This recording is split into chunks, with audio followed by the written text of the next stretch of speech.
Dear students, आप सभी का बहुत बहुत स्वागत है हमारे यूट्यूब चैनल स्टडी विद दुलार में। बच्चों, हमारे पास क्लास 7 का सोशल साइंस बुक है और इसमें हमारे पास चैप्टर है सिविक्स का चैप्टर 1, जिसमें दिया हुआ है democracy and the need for it, लोकतंत्र और इसकी आवश्यकता। डेमोक्रेसी आज पूरी दुनिया में चलती है, इसीलिए इसके बारे में जानना और पढ़ना काफ़ी आवश्यक है। न्यू वर्ड्स टू रिमेंबर्स, कुछ वर्ड्स मैं यहाँ पे बतला देता हूँ जो कि दिया हुआ है। और ये चैप्टर जो है काफ़ी लॉन्ग है, तो मैं इतना ज़्यादा एक्सप्लेन करना संभव नहीं है। इसमें जो है मैं आप लोगों को इसका जो क्वेश्चन आंसर दिया हुआ है उसमें से जितने भी शॉर्ट क्वेश्चंस हैं वो सारे मैं बतला दूंगा, और जितने भी लॉन्ग क्वेश्चन है वो आपको मैं डिस्क्रिप्शन बॉक्स में डाल दूंगा। देखिए, फर्स्ट में दिया हुआ है डिवाइन राइट थ्योरी। इसका अर्थ है डिवाइन मतलब हो गया देवीय अधिकार सिद्धांत। ऐसा माना जाता था। Many rulers in the 17th and 18th century believed that they had been destined by God to rule the people. लोग उस समय ऐसा मानते थे। 17वीं और 18वीं शताब्दी में कई शासकों का मानना था कि ईश्वर ने उन्हें लोगों पर शासन करने के लिए ही भेजा है। उसके बाद रूल ऑफ लॉ, इसमें दिया हुआ है सुप्रीमेसी ऑफ लॉ, मतलब कानून की जो सुप्रीमेसी मतलब जो सर्वोच्चता है, सबसे उच्चतम मान है, उसको बतला रहा है।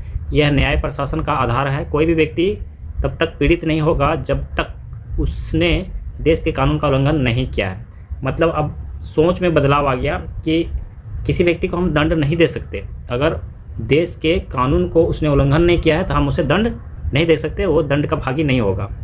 उसके बाद यूनिवर्सल एडल्ट फ्रेंचाइज, ये हो गया यूनिवर्सल मतलब सार्वभौम, सर्वव्यापक वयस्क मत अधिकार, सभी को मत अधिकार दिया गया।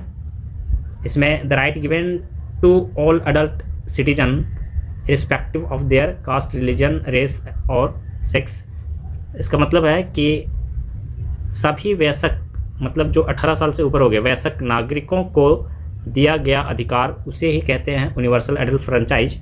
चाहे वह किसी भी जाति, धर्म, नस्ल या लिंग का हो, उससे कोई फ़र्क नहीं पड़ता है, उसे वो अधिकार मिलेगा। उसके बाद हो गया लेजिस्लेचर, तो ये कानून बनाने वाला जो पार्ट है संविधान का, उसे लेजिस्लेचर विधायिका कहते हैं, हिंदी में विधायिका कहते हैं। संसद हमारी संघीय विधायिका है, संसद की हमारी विधायिका है देश के। और उसके बाद हो गया एग्जीक्यूटिव, जिसको कार्यपालिका कहते हैं, वह निकाय जो कानून को लागू करता है और देश में प्रशासन चलाता है, मतलब कानून अप्लाई करता है, किसको दंड देना है, क्या करना है, ये सारा चीज़ एग्जीक्यूटिव का हो गया। उसके बाद मार्जिनलाइज सेक्शन, इसका मतलब हो गया कि जो अधिकारों से वंचित रह जाते हैं वैसे लोग, जिन्हें अछूत या नीच जाति के लोग समझा जाता है, महत्वहीन लोग समझे जाते हैं, ऐसा सेक्शन हो गया। आगे यहाँ पे लोकतंत्र के बारे में दिया हुआ है। यहाँ पे अब्राहम लिंकन का ये पिक्चर दिया हुआ है और इनके द्वारा जो लोकतंत्र के बारे में जो शब्द कहे थे अब्राहम लिंकन ने, वो आज के समय में हमेशा ही पढ़ने को स्टूडेंट्स को मिलता है और काफ़ी अच्छे सब तरीके से इन्होंने बतलाया था। देखिए, अब्राहम लिंकन के शब्दों में क्या बतलाया है, यह जनता के द्वारा और जनता के लिए शासन है, सरकार है, ये लोकतंत्र होता है। इस तरह से उन्होंने इसको डिफ़ाइन किया था। और देखिए, यहाँ पे बाकी जितना भी है आप उसको पढ़ लेंगे और मैं आप लोगों को क्वेश्चन जहाँ पे दिया हुआ है इसका वहाँ पे ले चलता हूँ। यहाँ पे एक्सरसाइज शुरू होता है। सबसे पहले मल्टीपल चॉइस क्वेश्चन है, जिसमें 4 क्वेश्चन दिया हुआ है। In the western world the idea of democracy originated in the Greek city state of, कौन से स्टेट से, ग्रीक सिटी का कौन से स्टेट से स्टार्ट हुआ था डेमोक्रेसी का आइडिया, तो इसका आंसर है एथेंस, सी नंबर का। The glorious revolution of 1688 transferred power from the king to the parliament. उसके बाद India has a parliamentary form of government, India में संसदीय सरकार का रूप है।